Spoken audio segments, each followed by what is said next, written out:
du navire à membrane, transporteur d'hydrogène liquide à grande capacité. Alors l'hydrogène, tout le monde en parle, ça tombe bien.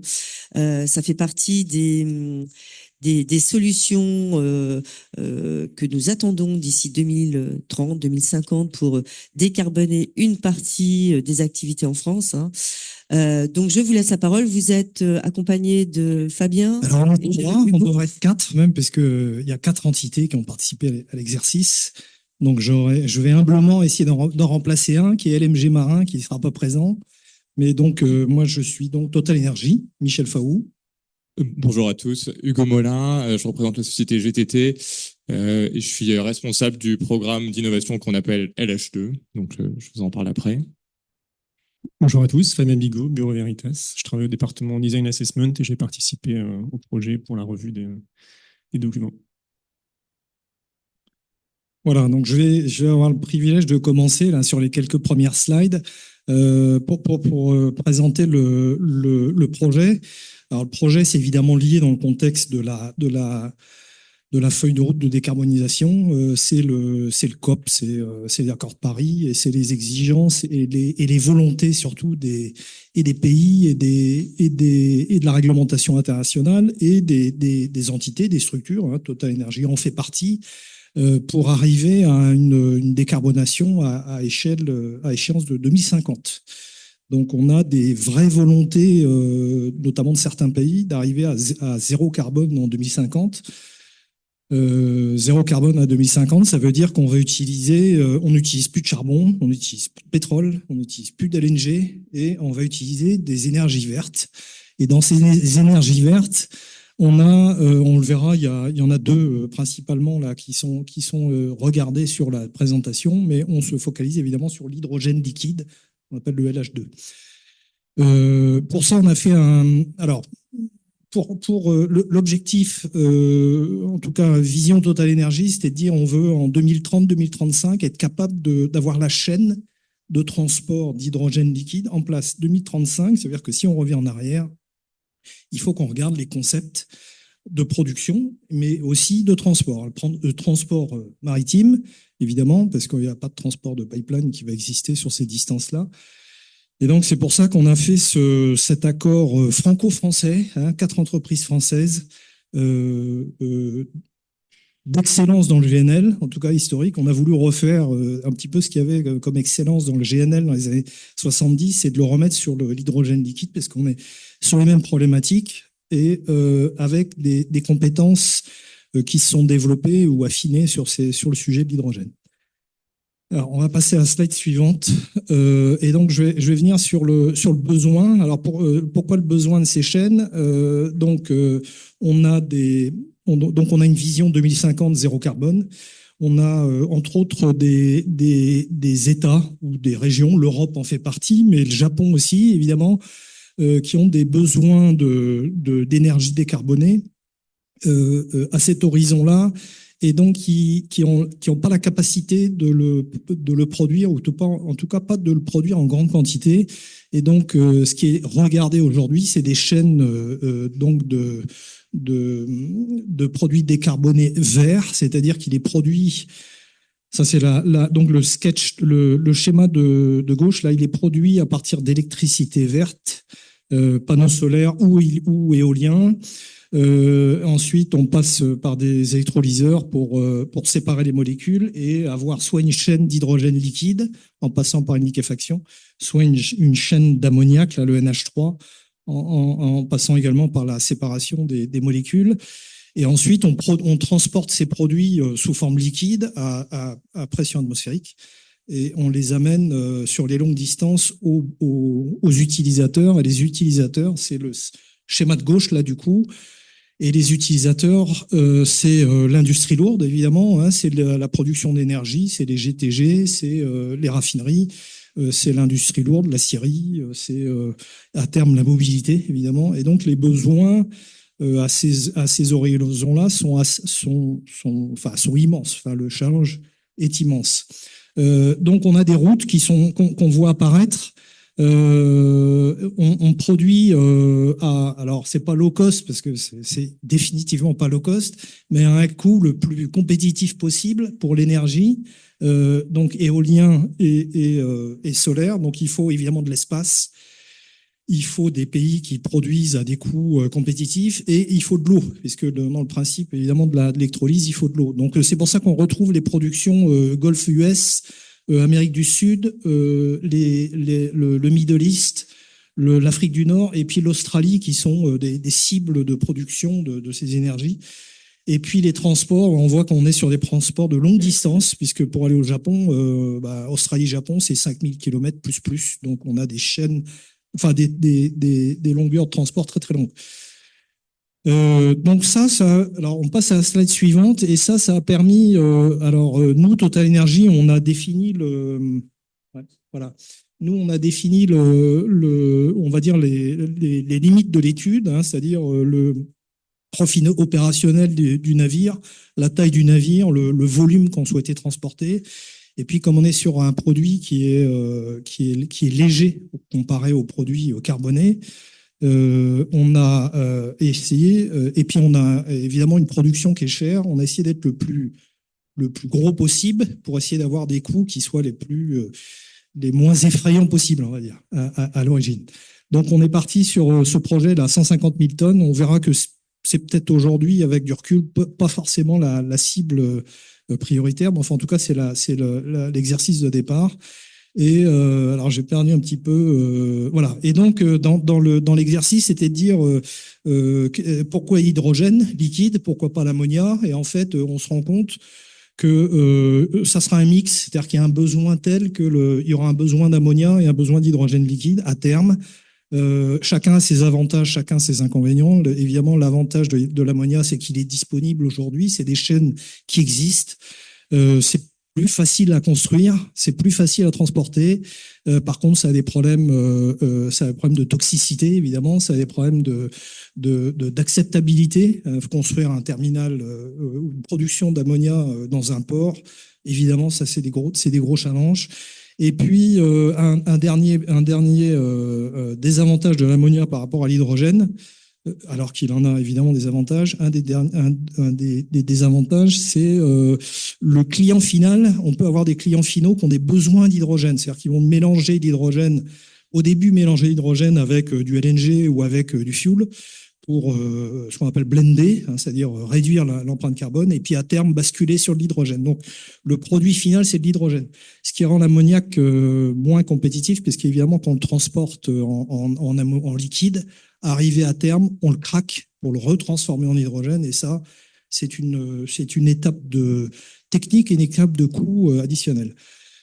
Donc voilà pourquoi on est sur l'hydrogène liquide sur cet exercice, et puis voilà pourquoi on a lancé notre projet franco-français. Donc on va passer sur la slide suivante, et là je vais prendre la casquette LMG Marin, qui était l'architecte qui a travaillé sur la boucle architecture navale là, sur ce projet.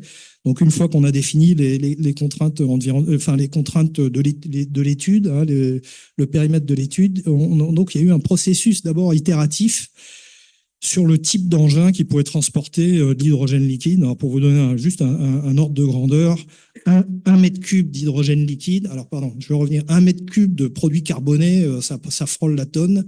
1 mètre cube de GNL, ça frôle la demi-tonne, on va dire, pour faire simple. 1 mètre cube d'hydrogène liquide, ça fait 70 kilos. Donc on est sur des problématiques complètement différentes. On n'est plus sur des navires de charge. Et donc, dans le processus itératif d'architecture navale, l'idée, c'était de dire, sortons de la boîte et essayons de voir si on n'est pas sur des navires différents, c'est-à-dire des catamarans, des trimarans, des soises, des je sais pas quoi. Et donc, dans ce processus itératif, c'est l'exercice qui a été fait par LMG Marin avec l'assistance des autres partenaires pour valider les étapes. Et au bout du compte, on arrive à des tests. Hein. Tout ça, ça a été fait en numérique, hein, simulation numérique, et pour comparer les différentes versions. Et en fait, on arrive à un concept de navire monocoque on verra avec un V assez prononcé. On verra sur une coupomètre, je crois, sur la slide suivante. Et donc, voilà. Alors, je ne vais pas aborder la partie réglementaire, je laisserai le BV l'aborder, parce que là, on est évidemment, il n'y a pas une réglementation très établie aujourd'hui, on a du guideline et des sujets, mais je laisse cette partie-là aux spécialistes qu'est le BV. Et puis, je vais laisser toute la partie containment et puis cargo handling à GTT, qui va en parler beaucoup mieux que moi. Par contre, un des critères de dimensionnement de cet engin-là, c'est évidemment le fait qu'il y a une évaporation du LNG, lapsus, du LH2. Le LH2, il est transporté à moins 273, je crois, ou 71, je ne sais plus exactement. Enfin, 253. 253, je vais peut-être un peu trop bas. En tout cas, il s'évapore, et donc l'idée, c'est comme sur le LNG, d'utiliser le boil-off, c'est-à-dire l'évaporation naturelle du cargo comme moyen de propulsion, puisque le bateau doit être évidemment zéro carbone, as far as possible.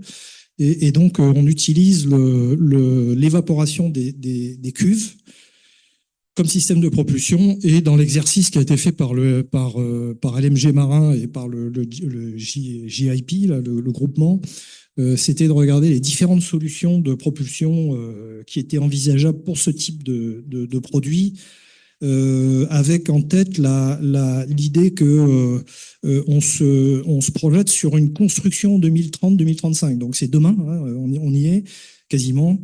Et donc il faut des technologies qui existent, alors il n'y en a pas beaucoup qui existent, soit qui vont exister, c'est-à-dire qui sont en cours de développement. Et ça a enlevé un certain nombre de solutions techniques qui vont peut-être exister en 2040, mais qui existeront, on ne pense pas en tout cas, en 2030-2035. Et au bout du compte, sur la propulsion, on arrive à une architecture qui est liée un petit peu à l'étude de réglementaire qu'a fait le BV, de ségrégation des systèmes de propulsion, et puis une architecture où en fait on a un mixte entre des fuel cells et des moteurs bifuel, donc des moteurs thermiques qui utilisent et l'hydrogène et le fuel classique, puisqu'il faut garder à l'esprit que le bateau peut soit ne pas transporter d'hydrogène, hein, s'il va en dry dock, ou s'il a un problème quelconque, et donc il faut qu'il puisse switcher sur un fuel alternatif. Et là, malheureusement, l'alternative qui est retenue pour l'instant, c'est le diesel, DO. Slide suivante. Alors, je pense que je l'ai pas mal couvert, donc on va le passer. Hein, ça remonte les concepts. Alors, peut-être on peut rester sur la coupomètre. Là, on voit le V de la forme de coque qui a été retenue, assez prononcée, et qui amène quelques challenges techniques qui seront à lever au cours du temps, hein, notamment la mise à quai de ce genre de bateau. Je crois qu'il y a l'accès pilote aussi qui est un point à regarder, et puis tout ce qui est approche portuaire, remorquage, ainsi de suite. Bon, c'est des formes un petit peu difficiles, mais qui ont permis quand même, après des itérations architecture navale, sur les études de Stab avant et après avarie, et sur les caractéristiques d'immersion d'hélice, d'avoir une forme qui est optimisée en ordre de grandeur. Enfin, on l'a vu sur la première vue 3D, la vue d'artiste. C'est un bateau qui fait 288 mètres de long, donc qui est à peu près équivalent à un LNG qu'on voit aujourd'hui, un peu plus petit, mais quasiment pareil. Voilà, slide suivante. Je pense que j'ai couvert à peu près le sujet. Là, j'ai parlé de la propulsion. J'ai été un peu plus vite que les slides, en fait. Donc là, les différentes architectures de propulsion qui ont été regardées, avec toujours un esprit qu'on utilise le BOG, c'est-à-dire l'évaporation des cuves comme fuel. Et donc, la solution architecturale qui est en fait un mix entre on les voit là, les 4 moteurs qui sont. Donc, on a une ligne d'arbre, hein, on a une hélice classique. On a des moteurs électriques, et les moteurs électriques sont alimentés par les 4 groupes qui, eux, peuvent fonctionner au fuel et principalement, surtout, à hydrogène liquide, enfin liquide mais vaporisé, et puis un complément de puissance qui est amené par des fuel cells. Je sais pas, qui doit apparaître quelque part ici, je sais pas où c'est. Slide suivante. Et voilà. Et donc, je passe la parole à GTT sur toute la partie cargo, handling et containment. Rebonjour. J'ai 2 slides très génériques et un peu commercial pour présenter GTT. Total, il n'y a pas besoin de vous présenter GTT un peu plus. Je vais essayer d'aller vite. On est un peu plus de 500 et on est ultra majoritairement basé à Saint-Rémy-lès-Chevreuses, donc au sud de Paris. J'ai mis quelques images pour montrer ce qu'on fait au quotidien. On fait du numérique, donc s'il y a un calcul probablement sous Abacus. L'avant-dernière image, c'est un logiciel développé en interne qui fait de la fluidique en 0D. Et on fait de l'expérimental. On a des labos directement sur notre site, notamment un labo de mouvement de liquide qui permet d'évaluer les pressions sloshing dans les cuves, dont on est assez fier. La dernière image, c'est pas GTT, c'est une image vue de l'intérieur d'une cuve. En l'occurrence, c'est un réservoir terrestre, mais ce serait un petit peu pareil sur un bateau. Et donc là où est le photographe, c'est vraiment là où serait le GNL sur un méthanier, l'hydrogène sur un hydrogénier. Deux points là. Non, pardon. Deux points pour mentionner que on est un bureau d'études, on fabrique pas le bateau, mais on s'efforce d'être présent pendant la vie du navire. Et je voulais souligner deux points. Le premier est lié à la safety, à la sécurité du bateau. On est là évidemment pendant la construction, mais aussi pendant les phases de maintenance. On a un service de hotline. Si vous avez un problème sur le bateau, on vous accompagne pour le gérer. Et so far so good, pas de dommages majeurs à date. Le deuxième point, il est lié à la performance et au boil-off rate. Donc le boil-off rate, c'est le taux d'évaporation journalier, c'est la quantité de liquide qui va s'évaporer par jour. Et donc, comme le disait Michel, c'est ce que le gaz qu'on va utiliser au moteur pour la propulsion.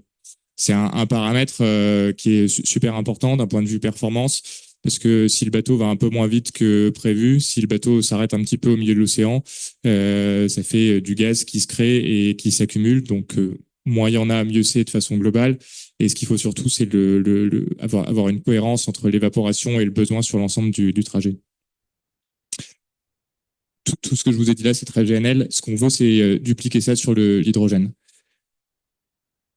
Ouais, cette fois, c'est bon. Merci. Ça, c'est une vue d'un bateau. Bon, vous nous avez montré beaucoup de nos concurrents à boule Moss.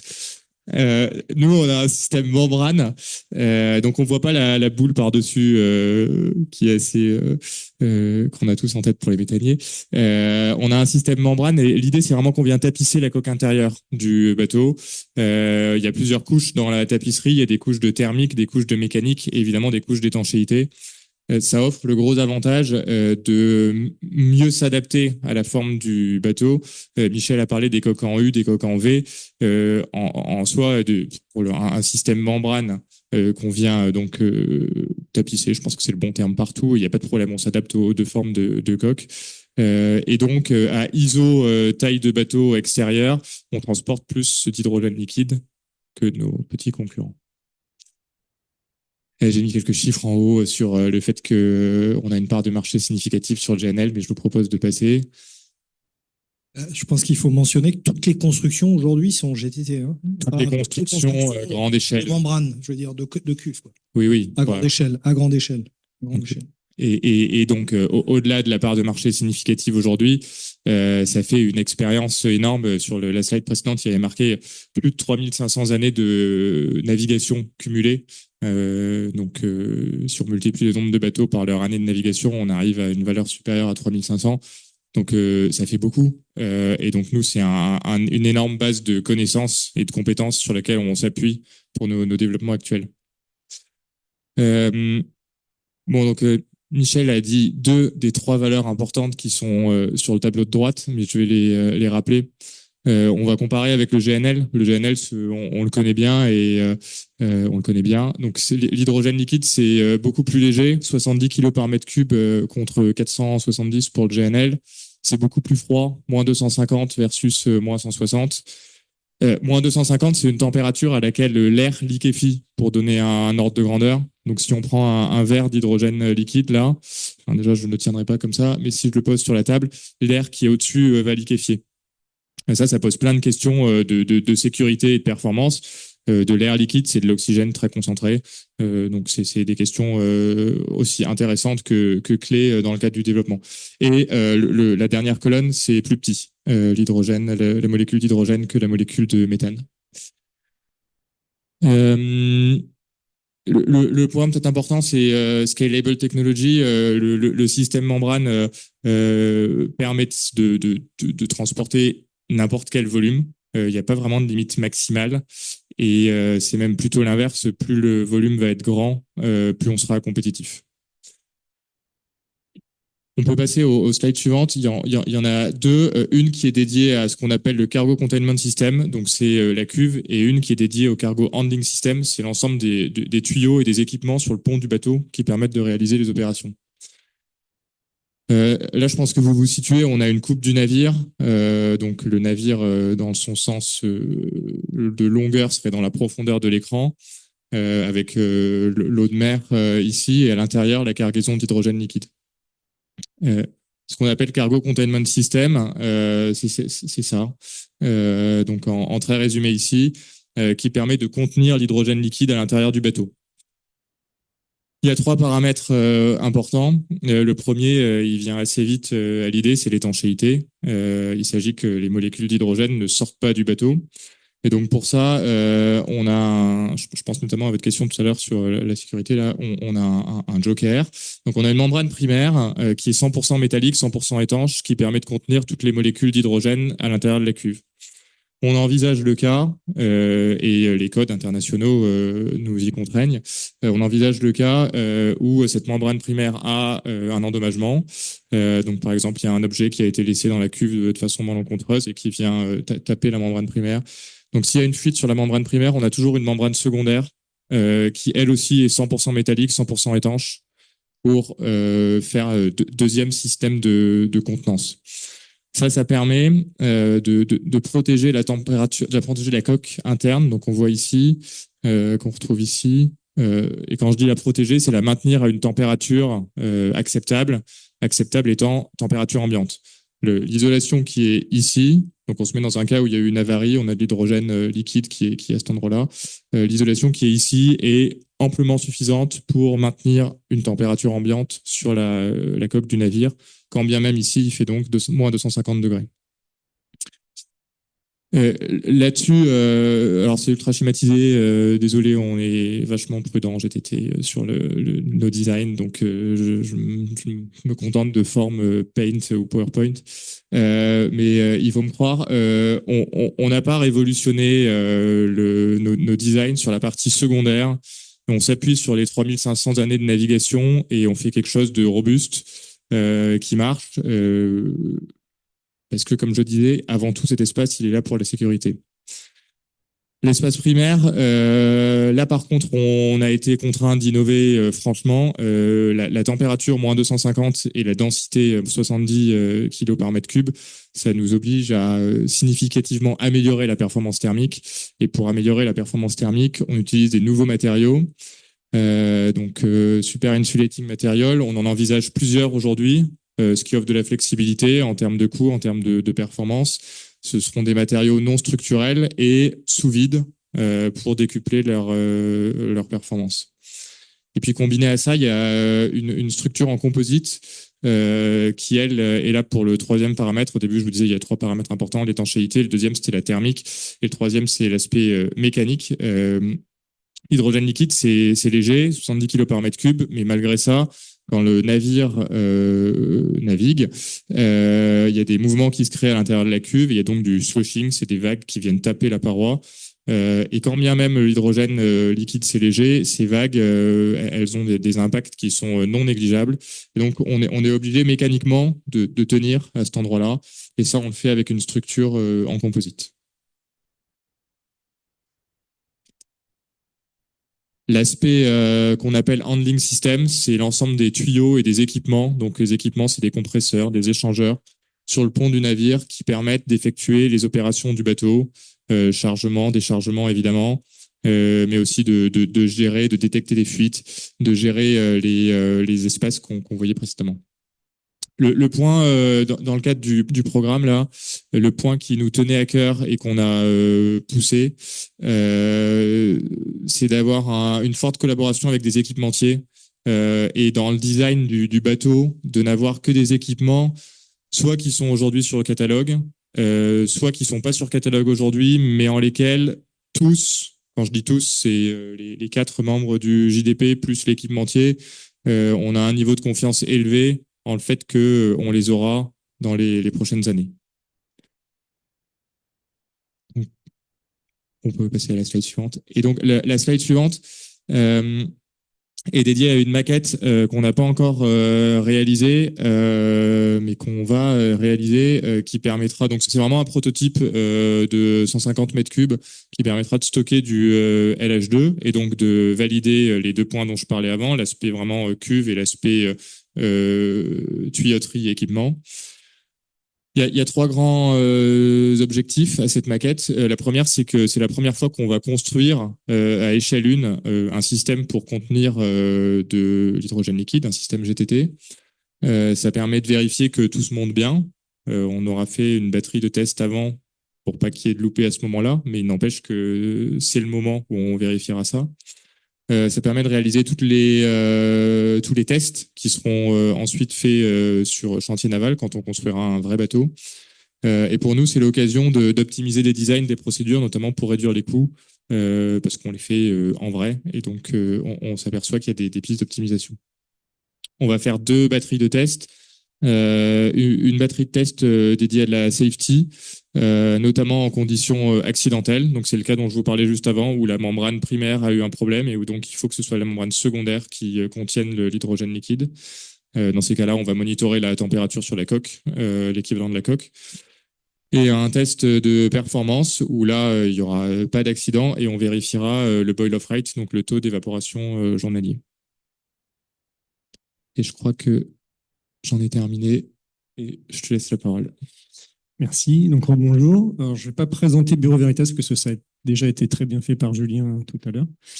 Moi, je vais parler des règles et réglementations applicables sur lesquelles se sont appuyés les concepteurs et que nous, on a aussi utilisé Bureau Veritas pour vérifier le projet.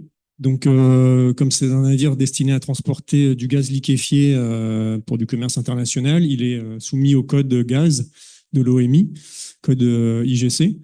Cependant, ce code gaz contient pas d'exigence pour le problème spécifique de l'hydrogène, donc il a été complété par des recommandations provisoires émises par l'OMI, qui sont d'ailleurs toujours en évolution. Hein. Le but de ces recommandations, c'est justement de permettre à des premiers projets d'être réalisés, mais sans non plus figer la réglementation. À ce stade, c'est pas possible. Donc voilà, donc c'est vraiment uniquement un guide, et donc tout ce qu'on fait reste soumis au problème de l'acceptation par le pavillon et de démontrer qu'on a un niveau de sécurité suffisant. Une autre réglementation en vigueur, c'est le code IGF qui s'adresse à l'usage en fait du gaz liquide comme carburant à bord des navires, et qui est aussi un guide important pour les concepteurs, même si formellement, à partir du moment où on respecte le code IGC, puisqu'on est un transporteur de gaz, on n'a pas nécessité d'appliquer le code IGF. Alors le code IGF, lui non plus, en fait, il n'est pas à ce stade, comment dire, il n'intègre pas les parties spécifiques à l'hydrogène, donc il y a en cours de rédaction également des recommandations provisoires pour la partie, enfin, au niveau de l'OMI, hein, pour la partie utilisation de l'hydrogène comme carburant. Alors côté règles, Bureau Veritas, nous on a d'ores et déjà émis deux notes réglementaires, donc 2 règlements pour malgré tout traiter ces problèmes spécifiques. De l'utilisation de l'hydrogène comme carburant à bord des navires, et également de la partie utilisation de piles à combustible, puisque, comme il a été dit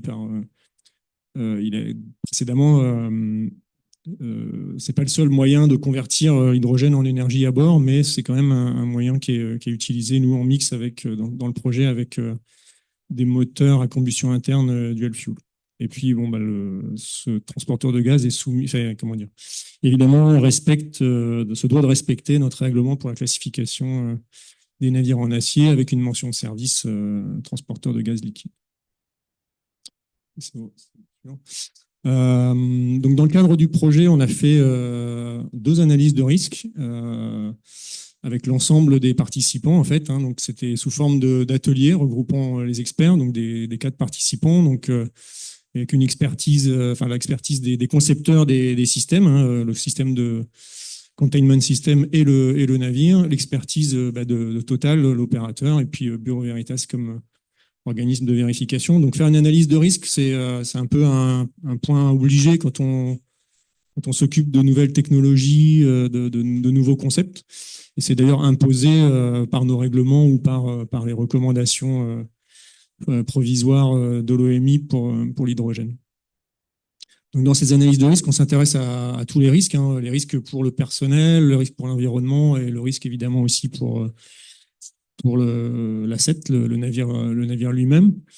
On s'intéresse aux problèmes spécifiques qui sont posés par le transport d'hydrogène liquide, hein, le fait que la température est extrêmement froide, comme il a été mentionné, que c'est une petite molécule, donc les matériaux sont très perméables à l'hydrogène. C'est une molécule qui interagit avec les matériaux et qui peut les fragiliser. Donc c'est quelque chose sur lequel il faut faire également attention. Et c'est des caractéristiques en termes d'inflammabilité, de combustion sans flamme visible, etc., qui sont aussi voilà, des spécificités assez fortes. Donc dans l'analyse de risque, on essaie d'identifier tous les scénarios de défaillance, hein, couvrant toutes les phases, les différentes phases d'opération du navire et aussi des situations accidentelles. Et on estime collégialement la probabilité d'occurrence de ces scénarios de défaillance et la sévérité des conséquences. Donc le but de l'analyse de risque, hein, c'est de s'assurer que il n'y a pas le concept développé, aussi bien pour le containment system que pour le navire lui-même, présente pas de risque élevé et donc inacceptable. Et puis l'analyse de risque permet aussi d'identifier un certain nombre de mesures qu'on peut prendre pour améliorer la sécurité et également d'identifier les points qui sont à ce stade du projet pas aboutis, mais qui nécessitent justement d'être approfondis pour faire progresser le projet et s'assurer finalement de son bon niveau de sécurité.